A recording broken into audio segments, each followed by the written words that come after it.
मुजाहिदों, मैं इंसाफ एक्सप्रेस बिहार से मुश्ताक राहत बोल रहा हूँ।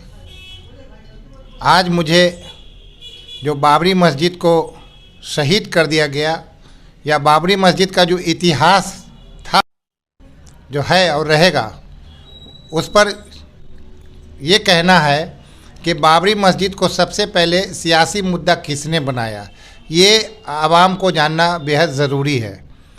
तो 1948 में फैज़ाबाद में उपचुनाव हो रहा था। तब तत्कालीन समाजवादी नेता और कांग्रेस पार्टी के एक कैंडिडेट के बीच में कांटे की टक्कर थी और ज़्यादा उम्मीद था कि समाजवादी नेता जीत जाएंगे। तब कांग्रेस पार्टी से जो नेता फैज़ाबाद से खड़े हुए थे, उन्होंने बाबरी मस्जिद राम जन्मभूमि को मुद्दा बनाया और वो पहली बार कांग्रेस ने इसको सियासी मुद्दा बनाया। और उसके बाद इस सियासी मुद्दा बनाकर वहाँ से कांग्रेस पार्टी के कैंडिडेट जो है वो जीत गए। जीतने के बाद उन्होंने एक लेटर लिखा कि इसमें बाबरी मस्जिद के अंदर में हमको पूजा करने की छूट दी जाए। तत्कालीन वक्फ बोर्ड के जो इंस्पेक्टर थे मोहम्मद इब्राहिम, उन्होंने कहा कि अंदर में 10 दिन 12 दिन से मज़ार को, कब्र को साफ करके वहाँ पर भजन कीर्तन और ये सब काम हो रहा है, लेकिन इन्होंने कोई ध्यान नहीं दिया। तो तत्कालीन कलेक्टर के नैयर जो थे, के नैयर साहब को मालूम था कि वहाँ क्या होने जा रहा है।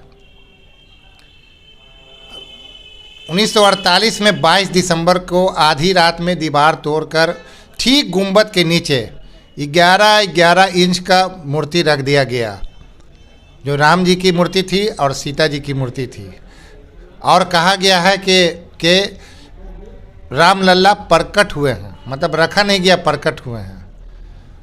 तो जो नीचे के जो ऑफिसर लोग थे, जब उन्होंने रिपोर्ट किया तो उन्होंने कहा कि ये मस्जिद में तो लगातार नमाज हो रही है और इसको रखा गया, हटाने के लिए पेशकश किया गया कलेक्टर से। लेकिन कलेक्टर की जानकारी में ही सब हुआ था, क्योंकि उस वक्त उनकी पत्नी चुनाव लड़ रही थी, उनकी वाइफ। और तत्कालीन कांग्रेस पार्टी के जो मुख्यमंत्री थे गोविंद वल्लभ पंत, उनको कहा गया कि जवाहरलाल नेहरू ने कहा, इसको कह सकते हैं आपके फॉर्मेलिटी के लिए बोला गया, तो गोविंद वल्लभ पंत ने कलेक्टर को कहा कि मूर्ति हटाने के लिए। कलेक्टर नहीं माना और इसमें गोविंद वल्लभ पंत भी ज़्यादा इंटरेस्ट नहीं थे, क्योंकि अंदर से उनकी भी मिली भगत थी। उसके बाद जो रिपोर्ट आया बाबरी मस्जिद के फेवर में, उनको इग्नोर कर दिया गया उस रिपोर्ट को। और रिपोर्ट करने के बाद, इग्नोर करने के बाद 3 आदेश आया वहाँ पर। पहला तो जो 1949 के पहले लगातार उस मस्जिद में नमाज हो रही थी, नमाज को रोक दिया गया, नहीं पढ़ने दिया गया।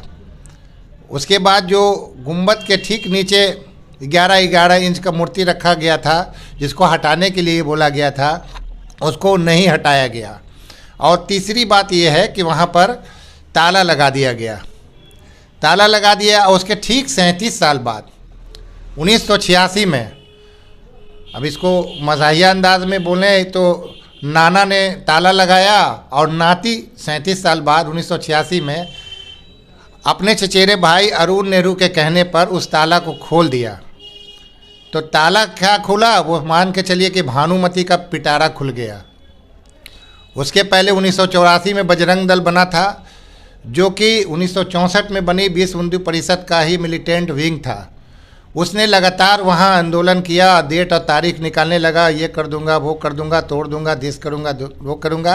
तो इसका श्रेय खुद लेने के लिए राजीव गांधी ने न केवल ताला खुलवाया मस्जिद का, बल्कि 1989 में उसका शिलान्यास भी कराया। इसका सबब ये था कि जब शाह बानो केस में जब सुप्रीम कोर्ट ने के आदेश को पार्लियामेंट से ऑर्डिनेंस ला करके राजीव गांधी ने बदल दिया था, तो बहुसंख्यक समुदाय के लोग इससे खुश नहीं थे। तो बहुसंख्यक समुदाय को खुश करने के लिए ताला खोला, शिलान्यास किया और उसके बाद उसके बाद तो उनकी हत्या ही कर दी गई। जो श्रीलंका में पीस कीपिंग फोर्स भेजा था, तो पीस कीपिंग फोर्स पर इल्ज़ाम था कि वो नाम है पीस कीपिंग का, और तमिल लोगों को वहाँ पर मारने का ये जो भी उन पर आरोप था, तो आरोप होता है। उसके बाद 6 दिसंबर 1992 को, जबकि 6 दिसंबर 1992 को बाबा साहेब भीमराव अम्बेडकर का पुण्य तिथि है, उस दिन नरसिम्हा राव उस वक्त प्रधानमंत्री थे, और यूपी में जो बीजेपी की सरकार थी तो कल्याण सिंह मुख्यमंत्री थे। उन्होंने एफिडेविट दिया सुप्रीम कोर्ट को कि मस्जिद कुछ नहीं होगा, सिर्फ आंदोलन होगा। लेकिन ये सब मिली भगत थी, और मिली भगत से बाबरी मस्जिद को शहीद कर दिया गया। तो कांग्रेस पार्टी ने जो बुनियाद रखा इसका, तो उसका जो नफ़रत का बीज बोया, नफ़रत की खेती किया बाबरी मस्जिद के ऊपर, लेकिन उसका फल किसको मिला? फल मिला 1980 में जो भाजपा बनी, उसके बाद 1992 के बाद से जो उसने आंदोलन किया, तो उसका फल बीजेपी को मिला। तो मैं बस यही आखिरी में कहूँगा कि ये सारे फसाद की जड़ बाबरी मस्जिद राम जन्मभूमि के मामले में कांग्रेस पार्टी है, और Congress is more communal than BJP से ज़्यादा सांप्रदायिक है। ये अल्पसंख्यक वर्ग को समझना होगा।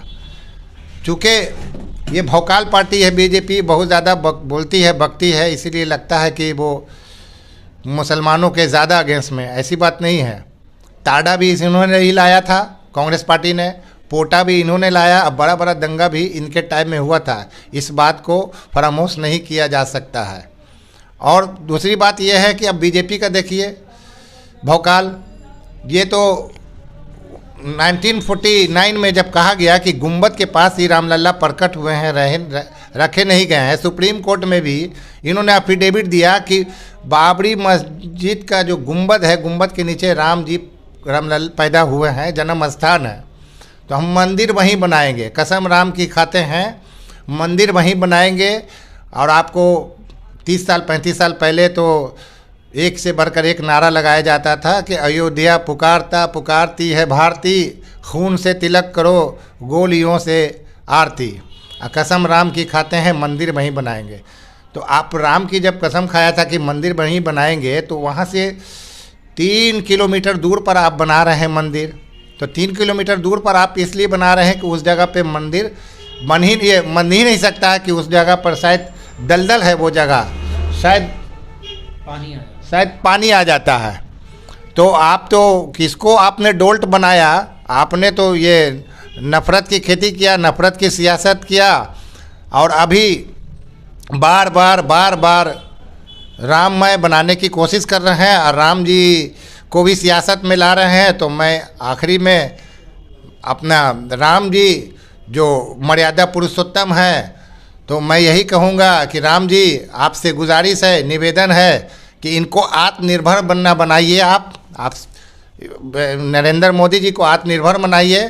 बार बार आपके ऊपर डिपेंड हो जाते हैं ये, और इनको कहिए कि बेकारी, बेरोज़गारी, महंगाई, शिक्षा, ये मुद्दा बनाया जाए। और इस मुद्दे पर अगर चुनाव होगा तो जाहिर सी बात है कि भौकाल ही पैदा होगा। जो लोग पढ़ रहा है, स्टूडेंट, छात्र लोग, युवा है, उसको नौकरी चाहिए, किसान को चाहिए एमएसपी चाहिए, और जो भी आपको रिलीजियस सेंटिमेंट को उभार रहे हैं।